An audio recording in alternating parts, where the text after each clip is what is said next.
Assalamualaikum warahmatullahi wabarakatuh. Perkenalkan, saya Syafril Mezeli, NIM 191500001. Baik, di sini saya akan melanjutkan presentasi yang telah dilakukan oleh saudari Nurhayati Amanda Lubis, yaitu tentang proses berlangsungnya perang salib. Di sini saya akan membahas proses berlangsungnya perang salib pada periode ketiga. Periode ketiga perang salib terjadi antara tahun 1193 sampai dengan 1291 Masehi, di mana yang menjadi titik tumpu pada periode ketiga ini yaitu pada penguasaan daerah Mesir. Target pasukan salib pada periode ini yaitu adalah penguasaan daerah Mesir. Karena berdasarkan pertimbangan ekonomi, jika pasukan salib ini berhasil menguasai Mesir, maka dia akan memperoleh keuntungan besar, sebab dari Mesir akan terbuka kesempatan untuk memasuki Laut Merah. Kemudian mereka dapat mengembangkan perdagangan ke Hindia dan kepulauan Hindia sebelah timur yang sekarang disebut dengan Indonesia. Setelah beberapa tahun pasukan salib dapat menguasai Konstantinopel, pada tahun 1218 mereka kembali menyerang Mesir, tetapi tidak berhasil. Akan tetapi mereka hanya dapat menguasai kota Dimyat, yaitu kota Dimyat itu adalah sebagai pintu gerbang strategi untuk memasuki Mesir. Selanjutnya,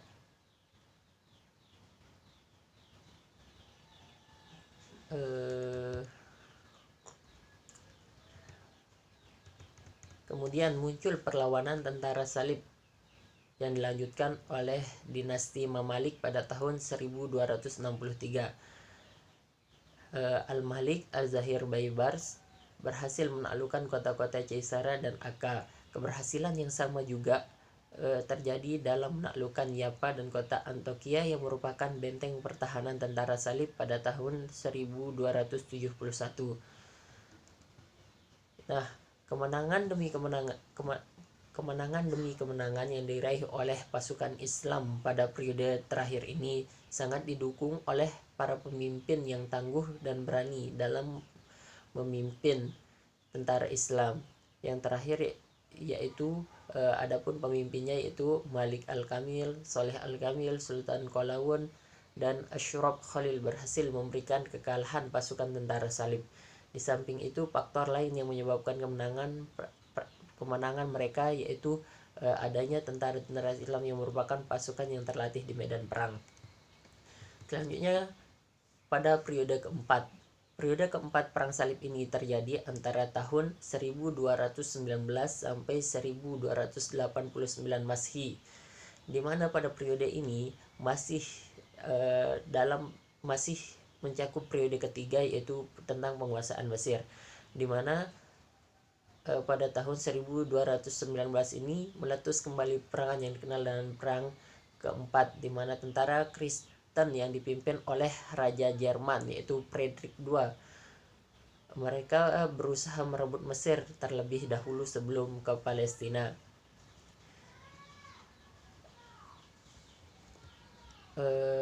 Pada perang yang keempat ini,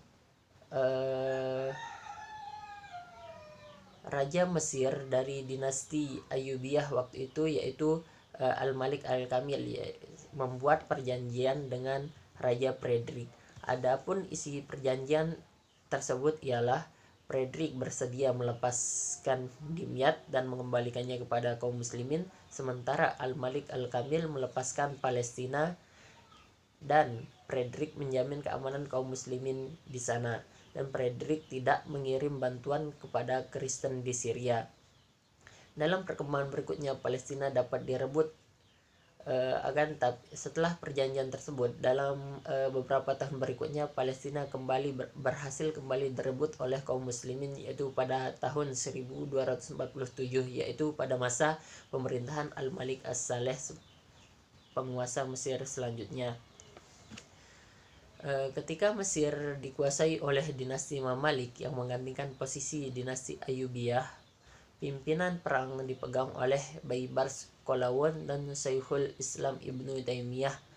Pada masa mereka lah Akka dapat direbut kembali oleh kaum muslimin tahun 1291. Demikianlah perang salib yang berkobar di timur. Perang ini tidak berhenti di barat Spanyol sampai umat Islam terusir di sana. Nah, begitulah proses berlangsungnya perang salib. Dari semua kejadian tentu akan timbul tampak positif maupun tampak negatif. Akan tapi di sini tampak yang ditimbulkan adalah terhadap bagi kaum Kristen dan kaum muslimin. Nah, di sini adapun dampak dari perang salib, yaitu dampak bagi kaum Kristen sendiri ataupun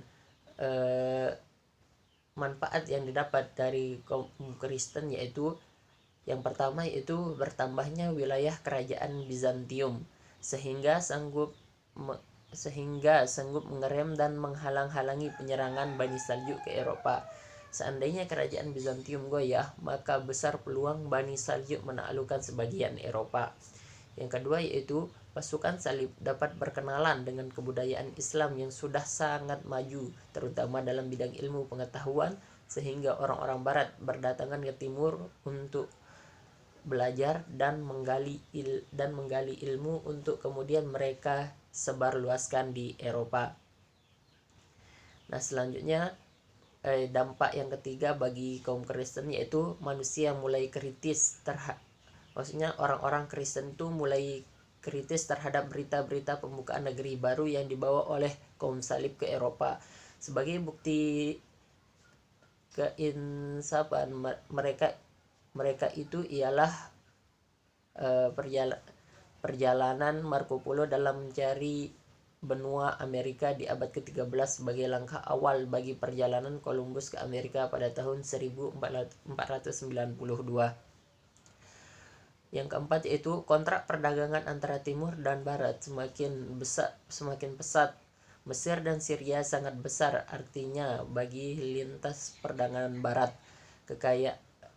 Kekayaan kerajaan dan rakyat kian melimpah ruah. Keadaan seperti ini kian tahun kian bertambah sehingga membuka jalan perdagangan sampai ke Tanjung Harapan, dan lama kelamaan perdagangan dan kemajuan timur berpindah ke barat. Adapun dampak yang diberikan perang salib kepada kaum muslimin yaitu bagi umat Islam sendiri perang ini tidak memberikan kontribusi bagi pengembangan kebudayaan. Justru sebaliknya, kaum muslimin malah kehilangan sebagian warisan kebudayaannya. Peradaban Islam pun telah diboyong dari timur ke barat. Meskipun kaum muslimin memenangi peperangan ini, tetapi kemenangan pasukan salib pada beberapa episode menjadi stasiun ekspedisi yang bermacam-macam. Hal ini membuktikan untuk memindahkan khazanah peradaban timur ke dunia masih pada abad pertengahan. Intinya pada perang salib ini kaum muslimin itu walaupun memenangi peperangan, tetapi kaum muslimin itu mendapat banyak kerugian. Banyak budaya-budaya kaum muslimin itu dibawa dari timur ke barat dan diakui oleh orang-orang Kristen sendiri. Sedangkan bagi kaum Kristen banyak mengalami dampak positif. Mereka dapat berkenalan dengan budaya timur. Contohnya itu pada beberapa bidang seperti bidang militer, mereka dapat mengenali persenjataan, teknik berperang.